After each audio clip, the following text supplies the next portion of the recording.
Couldn't make it, we'll be able to see it. All right. Welcome tonight. We are talking about how to get through these crisis times, but more importantly, set you up for the recovery of this. All right. So thank you for taking the time tonight. The biggest thing is, how has your money been hit by the coronavirus? And I think this is such a scary time because people are being hit in so many ways. Their investments are going down, their income's been affected by it, their job security, their beliefs, their emotions, their business, right? I see people's beliefs now. I'm never going to be able to retire. I'm never going to be able to replace this money. I'm never going to get my paycheck to where it used to be. Or their business. I've worked so hard to get my business to a certain level. And now with this, I'm not going to hit my goals. I'm never going to make up for this time. Am I going to even still have a business when this is all over? And some people have been hit with all of these in some way. And that is why times like this are so scary. It's not just the markets are down, or it's not just job security is iffy, or are they forced into early retirement. Okay. So tonight we're going to go through tips that hit each one of these. Okay. And you're here because you're busy. Everyone's so busy right now. We're trying to do so many different roles. I know, Sue, we've been talking, you're trying to do a lot of different roles that you've never done before in your business or haven't done for years. I'm sure, Vanessa, you're the same way. The other women on this call are now trying to wear many, many hats. Just like me, I'm trying to be a mom, a teacher, and an advisor while my husband's working 12-hour shifts and I have a newborn. We're wearing a lot of different roles. How are we don't have time to figure this all out, especially by ourselves. And most of the women work with me because they're sick of trying to figure it out by themselves and they want to get to where they want to be faster. And I do the same thing in areas of my life. I just started working with a mental organizer. I probably could have figured it out if I read about 10 different books or researched a lot of different things. Instead, I hired somebody and I've gotten the results so much quicker. And that's the goal of it, right? And you want to prevent making a big mistake that can be very costly. As I say, a small, teeny tiny mistake with money can have a huge impact and a huge cost to you, right? That's why I always bring on an accountant when we're making major money decisions, because what are the tax consequences of these? What are the penalties? Because there's always going to be some sort of consequence to our decisions. So understanding what are your options, and then how are those options going to affect you when you hit retirement age, or when you, in 5-10 years, or even a year from now, you feel overwhelmed and confused about where to go, what options you have. Do I even have options? A lot of times when we're in these situations, we feel like they're going to go on forever. The market's down, it's going to go on down for years now. Is that true or not? You know, we can feel very stuck, like I don't have an option. I just have to keep doing what I'm doing. But when you take a step back, especially when you get a third party's view, there's always options. You just usually, like me, I need somebody outside of my brain to tell me what my options are. And really to take advantage of opportunity, something that Sue and I have been working on together, all the clients we're working on together. How do we take advantage of this time? Okay. I'm here because I want to help, right? Some of the things that I've been featured in, we're going to talk about tonight, some of my tips that I've been featured in Entrepreneur Magazine, Forbes, Oprah Magazine. We're going to talk about those strategies tonight. And as I always say, I'm tickled pink to be here. Here's a bit about our community, our blog, Not Your Father's Advisor.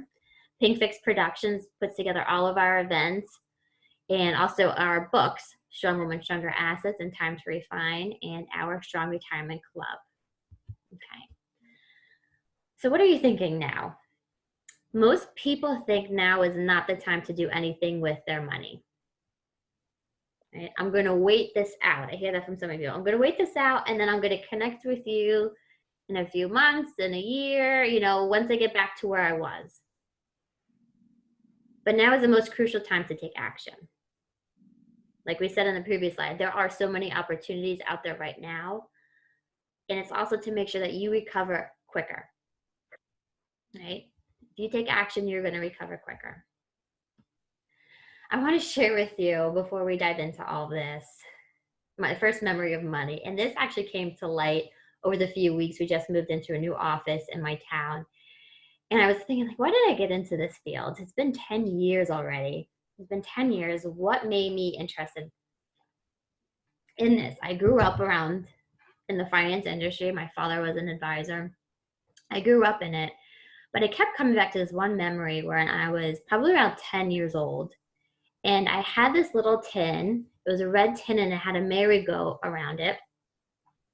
And I kept it in my closet. And I loved going in my room, locking my door, and opening my tin. And it's where I stashed all my money, which obviously wasn't much money. It was a few dollars, but I love stashing my money. I take it out every day and I count it. I put my coins out, I organize and make it look pretty, and then put it back in. And there's something magical about the money. I kind of somehow had an idea of the power of money, the influence of money. And my parents knew how much I loved money too. So whenever I had a tantrum and I'd run into my room and I would lock my door and I was crying, having a fit, they would come and they would bang on my door and say, if you don't open this door, Jessica Claire, I'm taking all your money. And it was the first time that I realized money can be taken like that.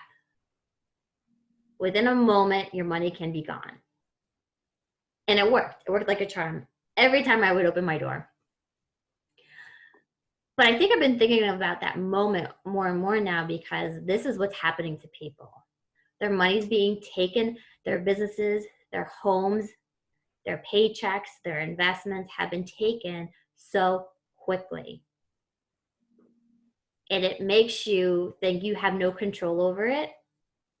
It's kind of like deer in the headlights, where you don't know what to do, where to turn, where to start, and you're just paralyzed. And I realized that this threat, this fear, probably has always been dictating my decisions.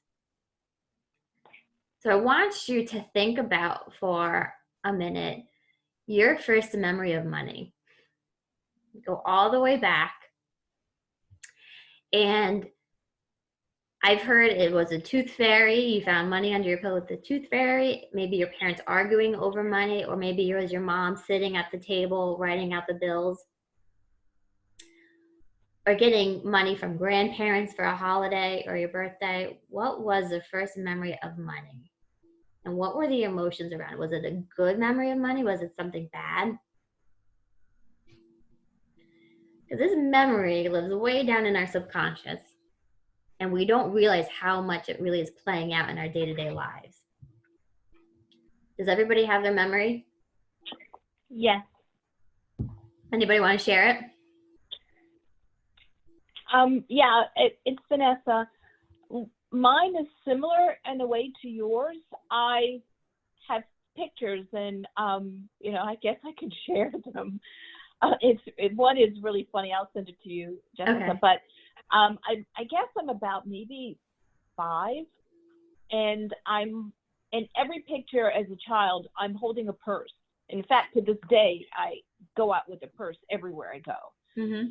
And in the purse, I always had money, a nickel, pennies, whatever. And people would say to me, "What's in that purse?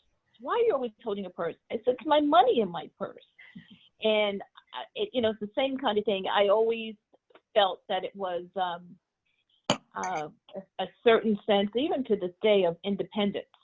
Mm-hmm. So that's why it's especially unsettling when money is not stable right now. With the 401ks being destroyed, which unfortunately I had to use even before the pandemic to supplement. So money was always a form of stability, still is a form of stability. Yeah. But that was my first memory with me in the little purses that I would carry. That's true. And the scary thing, like you said, you've always been so independent.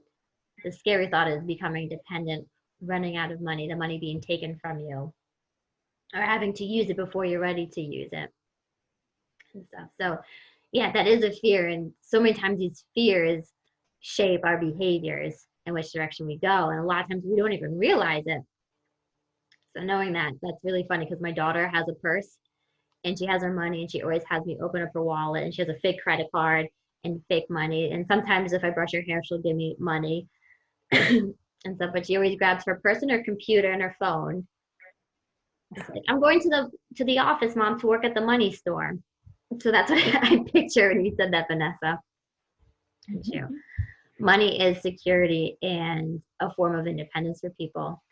And it can also be a form of success. It can be our view of success. If I'm not earning enough money, I must not be successful.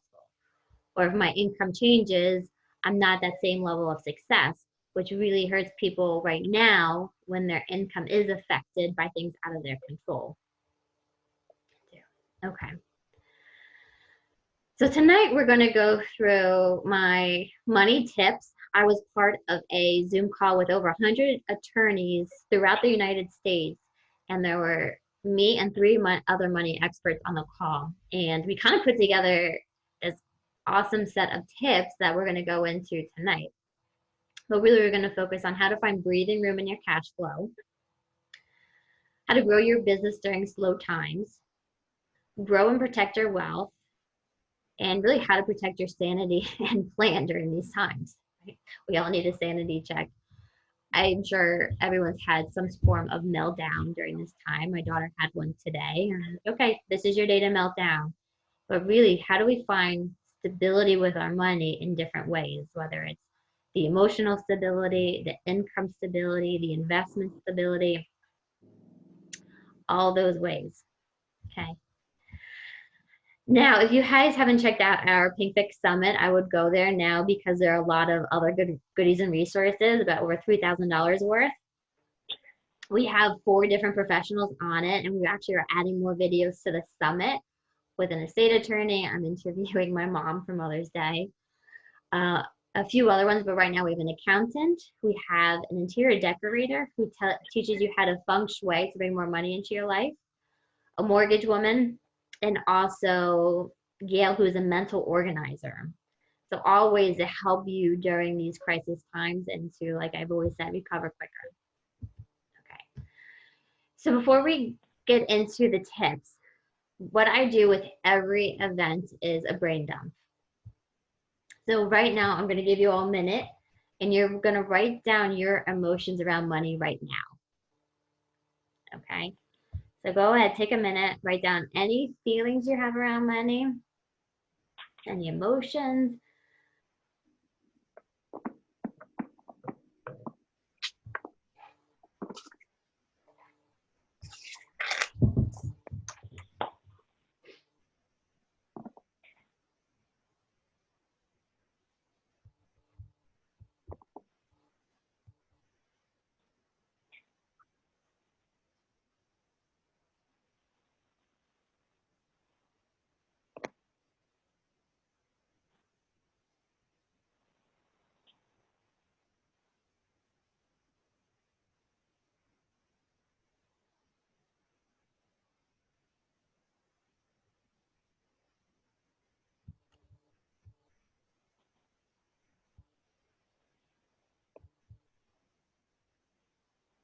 Okay, finish up your last emotion.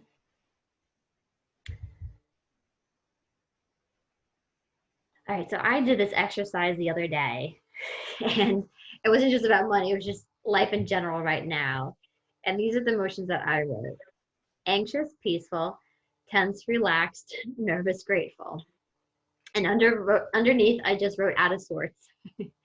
And I literally felt like I've been on a roller coaster this entire time. Do any of you have similar things where it's these all across the board emotions? Vanessa again. It's so funny when you said it, to write the emotion. It took me like literally half a second, and I just wrote one word: fear. That's it. it's really, to me, a very frightening time. Mm-hmm. It is. It is. When, like I said, your job security and your investment security are out of sorts, a lot of fear can come in the way, can come to the forefront. Okay, so that's what we're working with now. So now we're aware, and you probably have always been aware, but writing it down on paper makes it real, right? Makes it real. Now I want you to write down, take another minute, all of your current money beliefs. Okay, so they can be, like I said, I'm never going to be able to retire now. I'm never going to make up the money that I've lost in my investments. I'm never going to make up my income. Never going to be able to retire. Or maybe they're good beliefs, but what are the beliefs that have been going on and on in our mind during this time?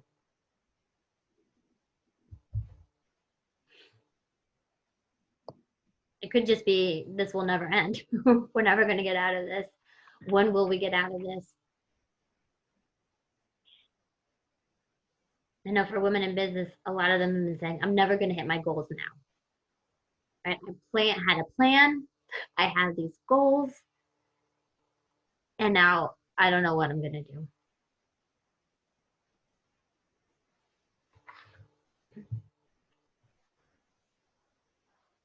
So Jess, for me, I'm using this time to really invest differently because I know I'm 4 years from retirement. So as you know, we're buying stocks at low prices, and I've shut down my 401(b) so I don't lose money, and I'm able to reinvest it how I really want it. So I've kind of used this time to try to, solidify 10 years down the road from now. Yeah. Hopefully I'm right. Yeah. And it is a good time to do these things and take a step back and see and be more intentional with our money now. Correct. And that's exactly it. You and I have been talking every week. We never talk every week. Yeah. Yeah. We check in every few months, but now it's been like a rolling. Like every week. What do I do this week? Yeah, exactly. Which, I don't know, you can tell me, has it been a little bit more comforting doing that this often during these times? I think so. I think that I had a lot of anxiety when I found out they can't touch my job, and they can't touch my income, and they can't touch a lot of things. I just have to work for it all harder. But that gave me a lot of more security to be able to pass some money off to you. That's true. And that's some things we're going to go into now. Depending on your job security, it's going to be different solutions. Ideas. Good. Okay. And then the last before we do that, so I want you to look at your money beliefs. How many of them are negative? It's amazing. None of mine is negative, not one. Oh, that's good. I wrote down abundance, recovery, blessings, and turnaround, because even though I had a fear, I also feel that things will turn around. So that's why I can keep going every day, because I also feel that it will turn around, because I know that this situation will rectify itself in some way. I don't know. I just still feel some optimism, which helps me, make it through the day. Yeah, the hope. That's what I keep telling my husband. I only can work in 2-week rolling periods. Do not tell me I'm going to be home with my kids for another 3 months. I'm only working with 2-week rolling periods, because that is the light at the end of the tunnel for me. That's the hope. Right. Like you said, having that optimism is key to survival in these times. Okay. The last brain dump we're going to do, I want you to write down all of your money questions, concerns, and fears. Okay, we'll do 1 more minute. Write down as many questions as you have. Concerns, questions fears. About what to do with, I'm sorry, Jessica, you said questions about what to do with our money? Yeah, any questions you have about your money right now. Will this affect my retirement date? Well, should I invest differently? Should I rebalance? What should I do with cash? Concerns could be, will the markets go back down? We've had a rally, will they go back down? Or fears, like you said, could be like having so much insecurity with my money right now. That could be a fear. Am I making the right decisions with my money? So write down as many of them as you can.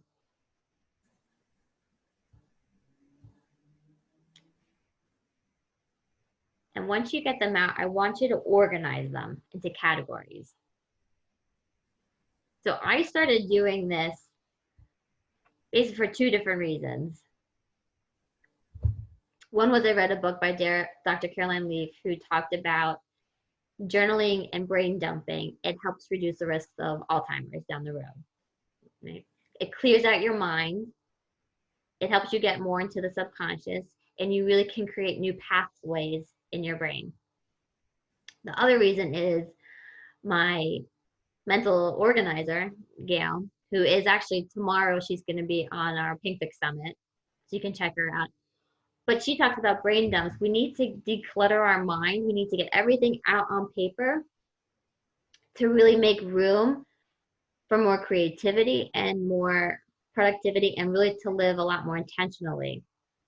And it goes hand in hand with our message with being more intentional with our money too. So I've been doing these in the beginning of every strategy session so we can go more organized into the strategy session. Because what happens when we don't do this, questions pop up all randomly throughout the session, and we can efficiently tackle all that we want to.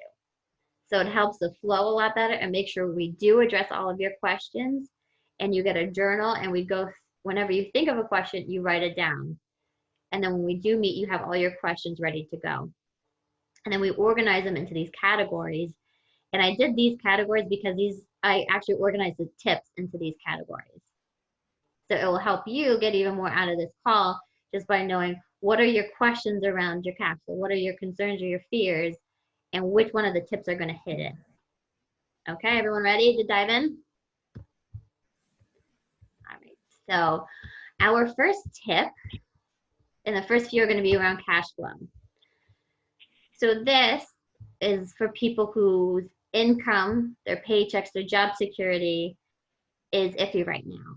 They've lost their job or their income has been reduced. I know so many people who their income has been reduced by 10, 20%. Like, what do I do? My expenses are still the same amount pretty much, but my income's dropped below it where I was, or there's not much breathing room in there.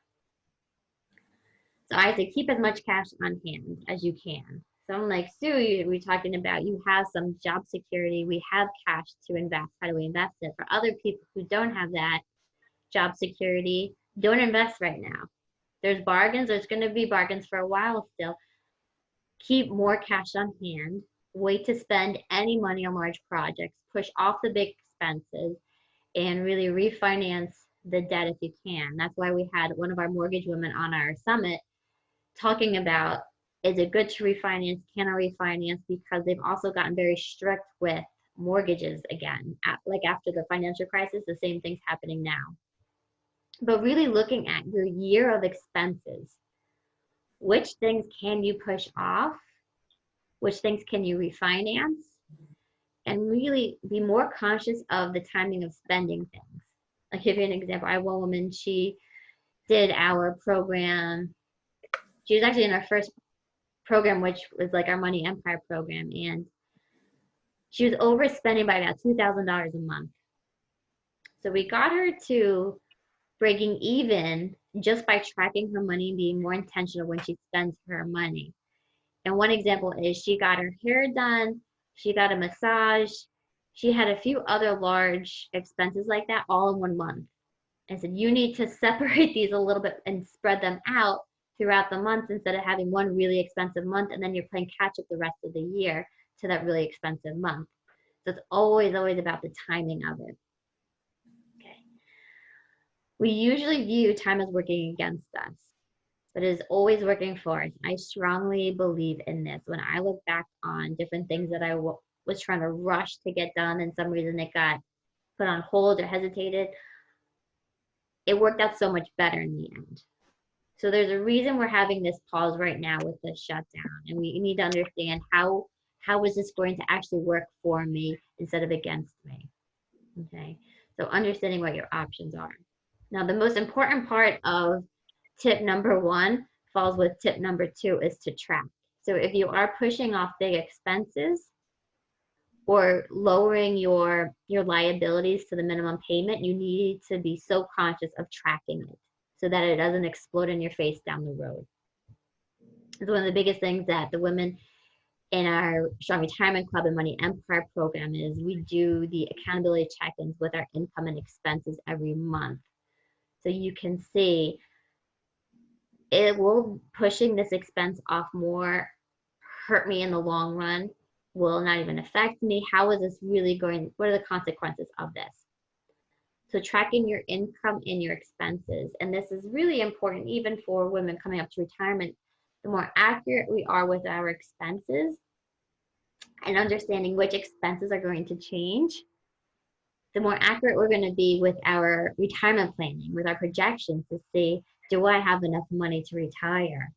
And that big question that's probably weighs on people the most, how much money do I need for retirement? Do I have enough? That is one of the biggest fears women have.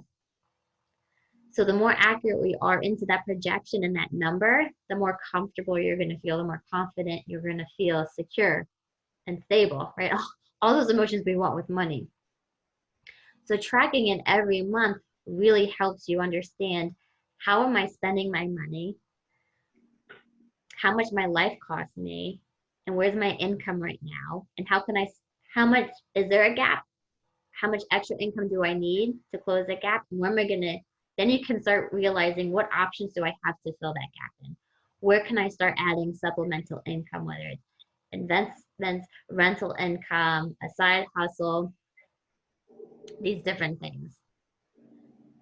Now, I know tracking can be overwhelming. I think of it like stepping on the scale, especially at the end of the year after the holidays with big eating fest, drinking a little bit more than we usually do.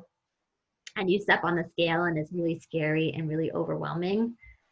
But we have to do it because you have to know where your starting point is. So you can look at, where do you focus your time? Where you focus your time usually is where you spend your money. So you can start tracking your time first to see. And I've been talking a lot about giving yourself a raise. Even if your income's been hit, you can actually give yourself a raise just by cutting out expenses. And I'll give you an example. So Kathy, who just joined our club, she's close to retirement and she's making good money.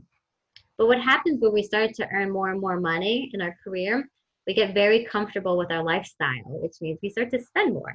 We earn more, we spend more. We earn more, we spend more. And she said, I know this is a problem, but I have no accountability to it, so I just keep doing it. So the first thing we did was we started going through her expenses, and I had her prioritize them on a scale of 1 to 5. 1 I needed, 5 I could care less about it. The 4 and 5s we got rid of, and she found wiggle room right there. And I think a good test is to really see, could I live on 25% less of my income? Could I do this? Whether it's because the markets took a dive and I'm in retirement, so I'm gonna have to reduce my expenses a little bit, or maybe your income's been hit or your overtime's been hit because of shutdowns like these. Can you really live on 25% less of your income? And I've been looking at it even for my own family life, because if you can, you'll feel so much better and more secure. And you can either bump up your savings, stash that money away for an emergency fund. So what can you do? But really, you can give yourself a raise like Kathy did. If you lower your expenses by $5,000, that's like getting a $5,000 raise. If you earn an extra $10,000 one year, but your expenses went up $10,000 a year, I don't really view it as a raise. You're not really doing much with that money if you're just spending it and it's going right out the door. Okay. So tracking your money, I have women who have had $20,000 to $40,000 fluctuations within a year just by tracking their expenses and their income and getting a lot more intentional with how they're making their money and really where they're spending their money. And another thing that helps with tracking, tip number 3, is to pick 1 or 2 days a month to pay off your bills. It really helps. Instead of haphazardly paying off your bills, you can see the big picture at the end of the month. Wow, this is how much money I spent. Instead of chipping away at your bills here and there, you pick one day or 2 days a month, and you can see, okay, this month I spent $5,000. The next month I spent $8,000. What's the difference there? And it ends the haphazard money spending. It helps to end it. Tracking is the #1 way to end haphazard money spending, or as I call it, missing money syndrome. Okay, I'll give you an example of missing money syndrome. You get paid, and the next day there's no money left in your bank account. And you go, where did all this money go? What happened? All these bills took up all that money that I worked so hard to make. So Lynette, who just joined our club too, and she's got 2 grandsons who are adults living with her, and her big goal through the club is to get her grandsons financially independent. Okay.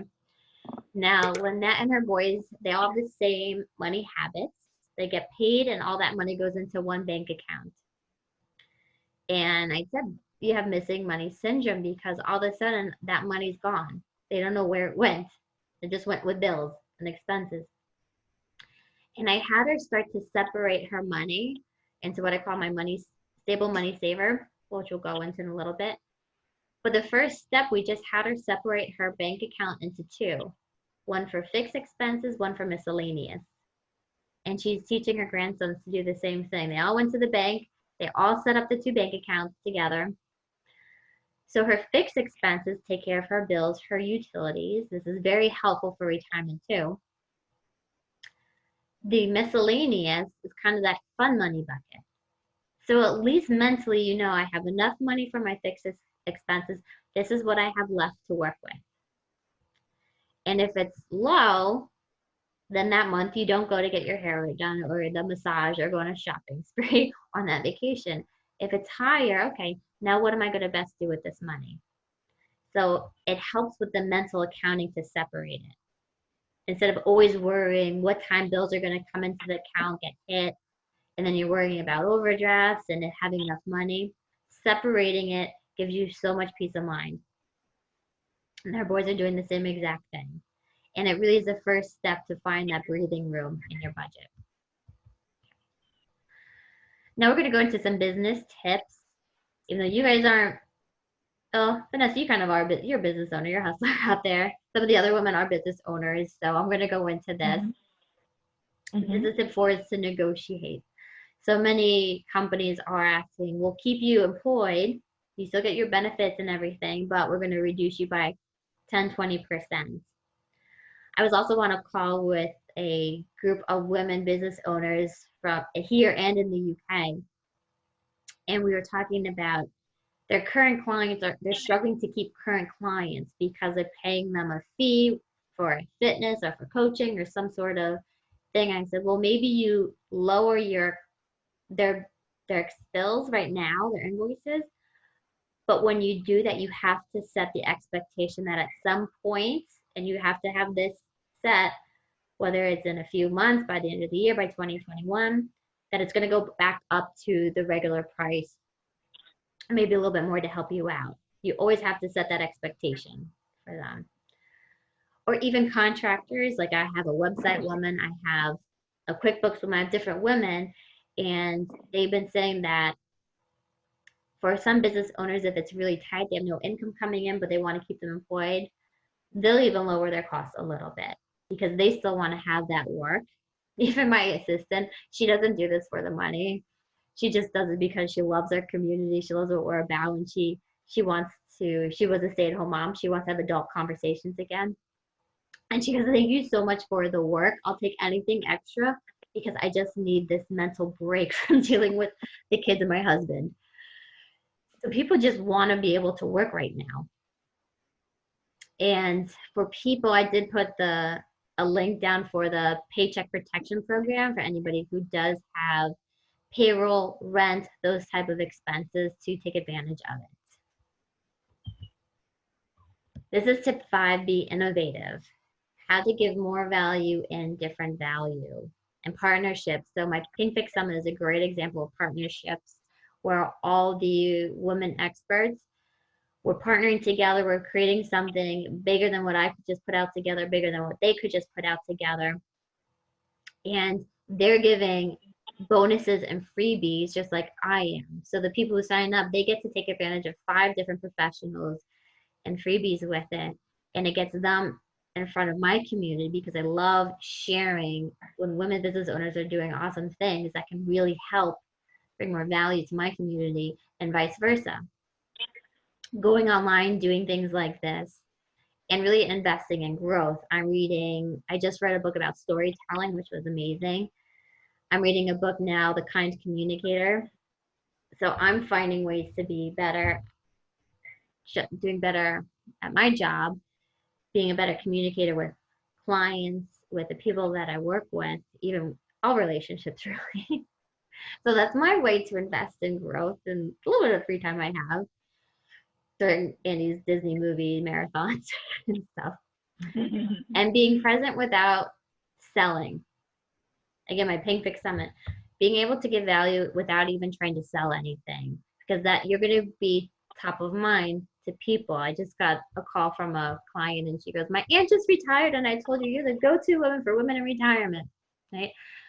I was just top of mind because of all the things that we're pushing out, geared exactly around women coming into retirement or who have just retired. So there are so many ways to be in front of people and giving them values. I'm an accountability coach to these architects, Faith and Hope, they're twins. And as you can imagine, their business has come to a huge halt. They had this great pipeline of prospects, people wanted to work with them, and everything got shut down. And they're like, people aren't going to want to invest in their homes after this. They're going to be spending differently. And I kept thinking and telling them, but people are stuck at their house all day long. They're going to find ways that they hate their house and how they want to change it. Can't you give them something, a guide that they can start getting ready for that renovation quicker so that when they do have the money, when this does turn around, they're going to do that first? Whether it's decluttering, organizing, getting ideas, going online, browsing different images of rooms like theirs. Now, how can you get them so excited that there almost is no turning back? Okay, right? It's like when you see that dream home and you picture yourself there. Once that happens, you're done. You need that house. Okay. Now for your investments. All right, so this is probably the biggest thing are the markets, the investments, what do we do? We've had 3 good weeks in the markets. Does that mean we're going to go back down? Does it mean we're out of this for good? And I will say the markets are about 6 months ahead of the economy historically when these things happen. When we have these waterfall pullbacks, when it's so quick, so sharp, so steep, it's like a knife in our chest every time we look at the news. What tends to happen is the rallies are the same way. Now, $167 billion was taken out of stock, mutual funds, and exchange traded funds. That is a ton of money just sitting there waiting to get invested. So what do we do with that $167 billion? What do we do with all that money? Well, any decision, and so we've talked about this, is to take it slow. Get a plan and stick to it. It's not the time to start to second guess yourself. Okay. If you are ready to start saving and investing again, don't jump all in at once. And Emily and she's been our client for several years now, and she's always had some cash because she's like, I know markets are high, they keep going higher. At some point, it's going to break, and I want to invest then. So now here it is, a magical moment to invest that money. And she was terrified after waiting so long to do anything. She was deer in headlights. What do I do? Do I do it now? Is it going to go back down? Second guessing herself nonstop. So I said, let's do it slow.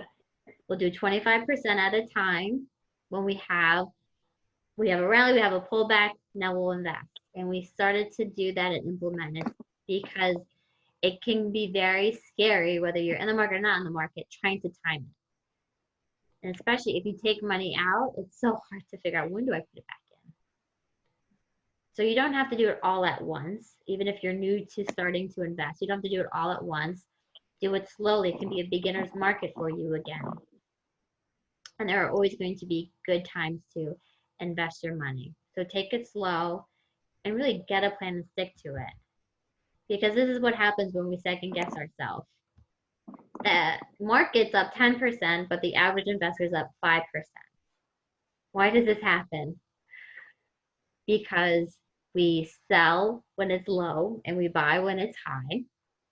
And that always happens when we have a market rally. What tends to happen is the markets go up, the average investor, like, oh, I got to get in it before I miss out. They have FOMO. I'm going to get in now. And that fuels the rest of the rally. But usually the rally is already up about halfway before that happens. So that's, and we let our emotions, that fear, like you said, Vanessa, sometimes we can let that get in the way of our plan. So we have a plan, all of a sudden we feel icky, we're in fear mode, let's jump out, and we tend to do that at the wrong time. So I kind of call it an investment audit. What is your current investment plan? Do you know what it is? How does it work? Or pullbacks like these waterfall pullbacks, taken into account when you planned it out. How often do you revisit it? And does volatility scare you? And it's been very interesting. You know, most of our clientele are women who are in retirement, but I do have younger investors accumulating wealth. And the people in their 30s are most freaked out by this pullback. And it's because the first time in their life when they've actually have some wealth, whether it's their 401k, you know, just investments in general, where it's taken a hit like this. It's their first rodeo. This is their first time and they're scared. And even when people like my good friend, he's switching jobs. He's going to roll over his 401k to me. He goes, you know what? I got scared and I sold to bonds, put all my stocks into bonds. I don't know if that was good or bad, but he's missed about 15% rally because of that mistake.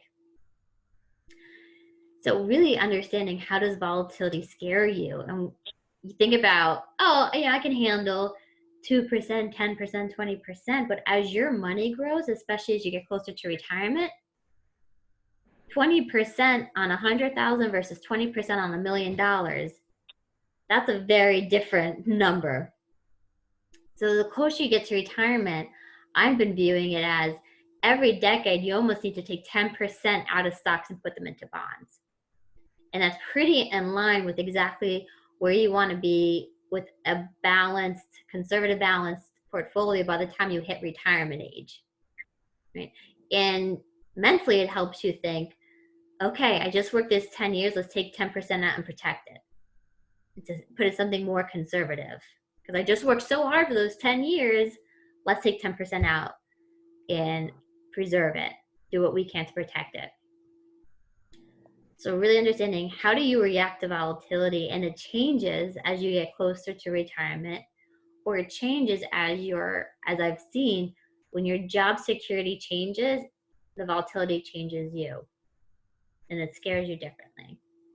So knowing how willing are you to play with risk, and when you understand your investment plan and how it works, the volatility will probably scare you less too. So these are just some questions to reflect on and see. And if you don't know what the investment plan is, how it works, or what to do, it's time to talk with your advisor, your spouse, whoever, about, okay, we need to get a plan in place, because these things, these occurrences, they happen and they're out of our control. So how do we adjust to it, recover quicker? And our next tip is always remembering your time horizon for needing money from your investments. Okay, and this is where we talk about my stable saver method. This is where we slowly save money, right? We talked about 1%. We could all live on 1% less of our money, right? We could all do that challenge, 1%, even if it's $1. Even if you're paycheck to paycheck, you take $1 out. But then the next month, can I do 2%? Can I do $2? And you slowly start raising it while you slowly are lowering your expenses. You're getting a lot more efficient with where you're spending money. You're getting more intentional with where you're saving it.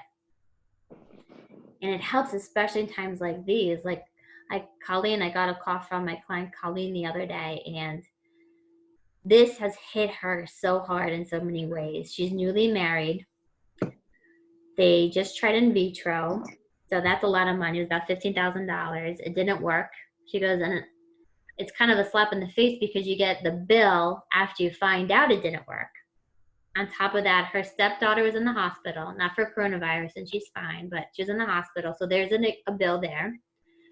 Her husband's business has been cut in half. And right before the shutdown happened, he invested into his business, and he leveraged a lot of things to invest in his business. Her business of pet sitting has completely dried up, and her 2 new puppies got into a horrible accident, and they both need surgery, and the down payment was about $7,000. Wow, So, when it rains, it pours. yes, she called me in tears. I could feel her emotions, even just when talking about the in vitro, how emotional that is. And she goes, I hate to do this, but I need to pull money from my emergency account. And I said, Colleen, this is exactly why we have the emergency account for times like these. But the most important thing is we have a plan to replace that money when this is over. And that made her feel so much better about taking the money. Like the money, in her mind then, the money wasn't just gone, right? She's going to use and spend it, but she is going to replace it, and she's committed to that, and we'll hold her accountable to it because it's part of her plan. So there are things, so many things out of her control that happened, and just the timing of it didn't work out. But again, there is a plan in place, and in the end, it will work out for her. And so I've been kind of joking, but not joking. I'm like, this is why we talk about emergency funds, for times exactly like this. For times when you've been hit in so many different ways. So another big tip that we do in our Strong Retirement Club is doing a plan B. What is your worst case scenario? Okay, so jot it down. Does it mean downsizing? Does it mean relocating? Does it mean working a little bit longer, cutting some expenses, cutting travel out for a temporary period of time? What is my plan B? I have one client, she goes, I have a plan A, B, C, D. D, I'm moving with my kids. She doesn't want that scenario. Like, hopefully it's just going to be plan B, if anything. But that made her feel so much better, knowing I have options. Really, your plan B is options. And it could kind of be a ladder thing. And I always kind of think about this too in the back of my mind. These are the expenses we're cutting right away. These are the ones we'll cut last. And how much wiggle room will that bring into our budget?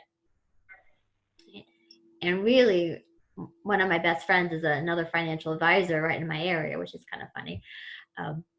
But we were talking the other day, and really, we just need to be flexible, right? We need to be flexible with our businesses. We need to be flexible with our time for our clients, doing things like this. And with our planning, we need to be able to pivot.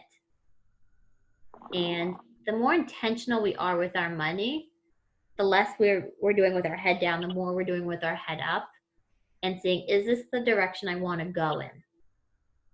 And by having accountability check-ins or see what we're doing, talking every week to see what's going on, we're constantly readjusting to make sure we are where we want to be. We are on that right path.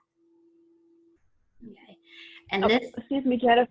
yes. I'm sorry to interrupt. I'm going to have to get off to start writing because I hit deadlines in a couple of hours. Oh, no problem. But I wanted to thank you. You're always so informative. Two of the things I would love to discuss with you. I know we talked about getting together. I'm ready.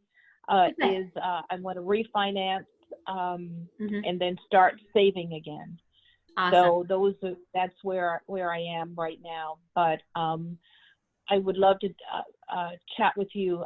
I'm usually I'll send you an email. We can set up a schedule so we can get together.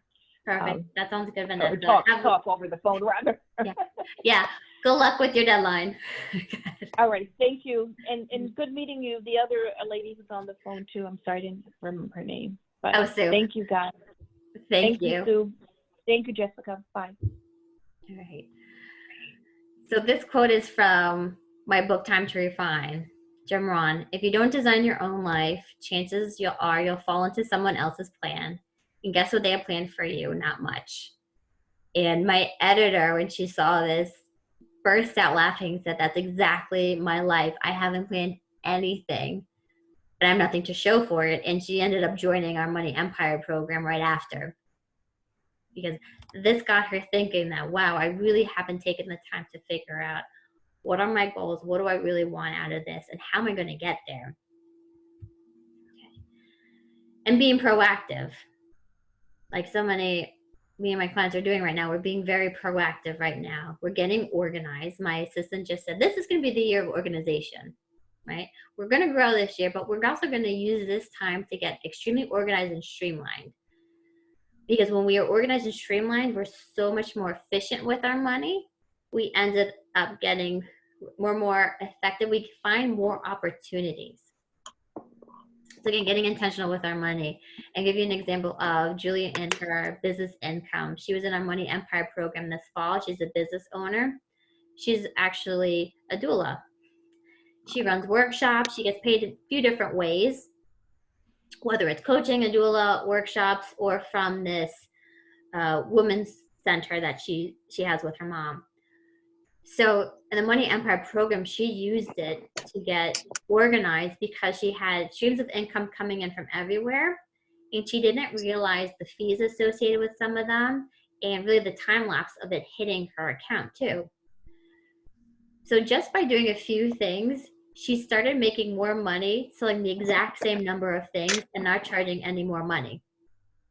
She started to earn more money, which is amazing. And then she kept taking it to the next level, to the point where she was making more money, charging more, and obviously being able to save a lot more. But this was more important to Julia just because her husband wasn't in good health and they have a young family. He's always been the breadwinner, and she, in the back of her mind, kept thinking, what happens if he can't work anymore? What happens if he passes away? How am I going to support my family? And unfortunately, he wasn't able to get any life insurance before we met, and his health isn't in a good shape. So she really needs to be very intentional with her money, get that savings going, get her business income going, so that she doesn't have that fear anymore. And then our last tip is our sanity tip. So always make sure you take care of others only after you take care of yourself. So I always bring up Aunt Dee Dee because so many people can relate to Aunt Dee Dee. Aunt Dee Dee, she didn't have any children of her own, but because she earned more than her siblings, her nieces and nephews, her parents, she always felt that she had to take care of them. Now, Aunt Dee Dee's health was declining. She was about 5-10 years from retirement. And because of her health, she knew she couldn't work forever. She really had to make the most of the income coming in now and saving as much of it, investing it wisely as she could. So, but the problem with Aunt Dee, whenever she had enough money to start saving, to tackle her medical bills, she'd get a call from her niece, nephew, sister, I need money, and the money was gone. And I said to Aunt Dee Dee, what happens if you run out of money? And she realized then everybody was screwed. So again, we started to separate her money, and she still had an Aunt Dee Dee bucket because that made her feel good and not selfish. But she also had buckets for retirement, her medical bills, her house. She needed a new car. And she would drip into each one of them from her paycheck.